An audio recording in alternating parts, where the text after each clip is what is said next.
Assalamualaikum warahmatullahi wabarakatuh. Yang terhormat dosen pengajar mata kuliah Bahasa Indonesia Ibu Husnul Fatona. Perkenalkan, saya Anissa Rama Fitri dari Universitas Muhammadiyah Jakarta. Saya akan mempresentasikan artikel ilmiah yang sudah dibuat berjudul Faktor-faktor yang berdampak pada gangguan pola tidur terhadap remaja. Adapun yang akan saya bahas yaitu mengenai abstrak, pendahuluan, metode penelitian, hasil dan pembahasan, serta kesimpulan. Poin pertama yaitu pendahuluan. Penelitian ini dilatar belakangi oleh beberapa masalah. Salah satunya yaitu faktor-faktor yang mempengaruhi kualitas tidur pada remaja.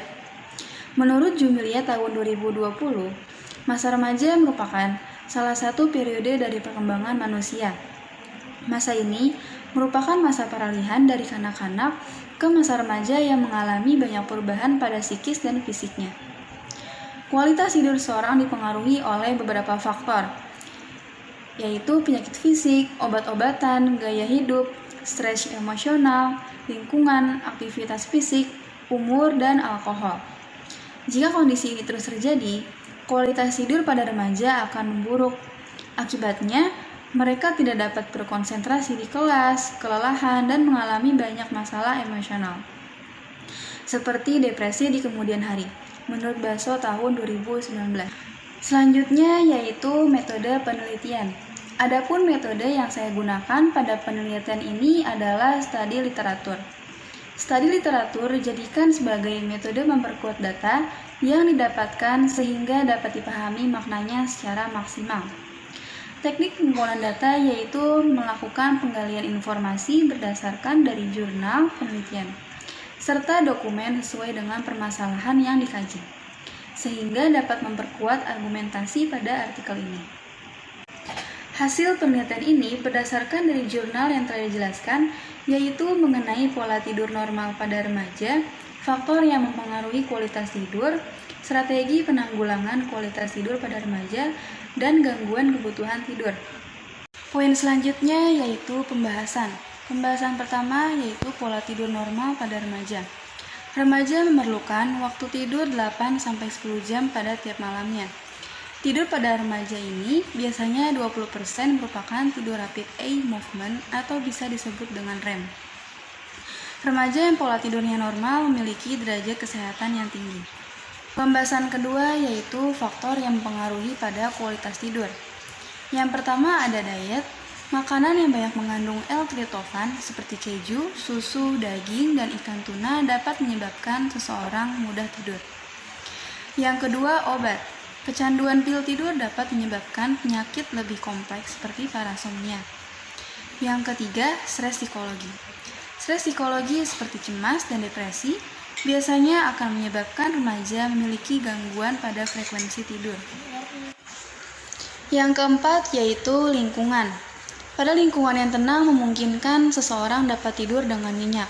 Sebaliknya, pada lingkungan yang ribut, bising, dan gaduh akan menghambat seseorang untuk tidur. Yang kelima, gaya hidup. Cenderung melelahkan bagi remaja yang mendapatkan aktivitas terlalu banyak di luar dapat menjadi salah satu faktor yang menyebabkan seseorang mengalami kualitas tidur yang buruk.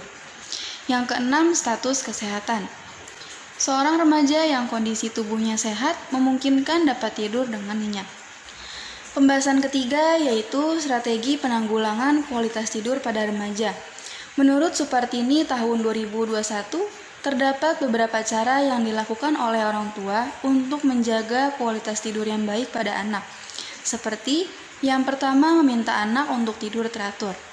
Mengatur anak remaja memang sulit terhadap persoalan waktu tidur. Namun, tidur dan bangun di waktu yang sama seperti setiap hari adalah cara untuk mengembalikan jam biologisnya. Yang kedua, mengatur agar tidur siang tidak terlalu lama. Biasakan anak untuk tidur siang dan bangunkan setelah 20 menit agar tidak kebablasan. Yang ketiga, meminta anak mematikan gadget sebelum tidur. Cahaya dari layar gadget dapat mengganggu produksi melatonin otak.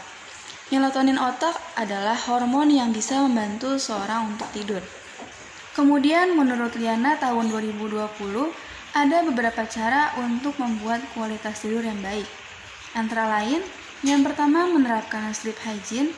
Yang kedua, sleep restriction. Yang ketiga, relaxation therapy, serta stimulus control therapy. Pembahasan terakhir yaitu gangguan kebutuhan tidur. Terdapat beberapa gangguan tidur, antara lain menurut Liana tahun 2020. Yang pertama ada insomnia, gangguan yang menyebabkan seseorang sulit untuk tidur. Yang kedua, hipersomnia, suatu kondisi yang membuat seseorang tidur berlebihan. Yang ketiga, parasomnia, kumpulan beberapa penyakit yang dapat mengganggu tidur. Yang keempat, enuresis atau mengompol, ketidakmampuan dalam mengendalikan keluarnya urin sehingga urin keluar tanpa disengaja. Yang kelima, apnea, gangguan tidur yang disebabkan karena pernapasan seseorang berhenti. Yang keenam, narkolepsi, keadaan tidur yang tidak dapat dikendalikan, tertidur secara tiba-tiba tanpa mengenal waktu dan tempat. Yang ketujuh, gangguan pola tidur secara umum, suatu keadaan ketika seseorang mempunyai perubahan pada kualitas istirahat yang dapat mengganggu gaya hidup. Berikut daftar pusaka dari penulisan artikel ini telah disajikan. Demikian presentasi artikel ini. Kurang lebihnya mohon maaf. Wassalamualaikum warahmatullahi wabarakatuh.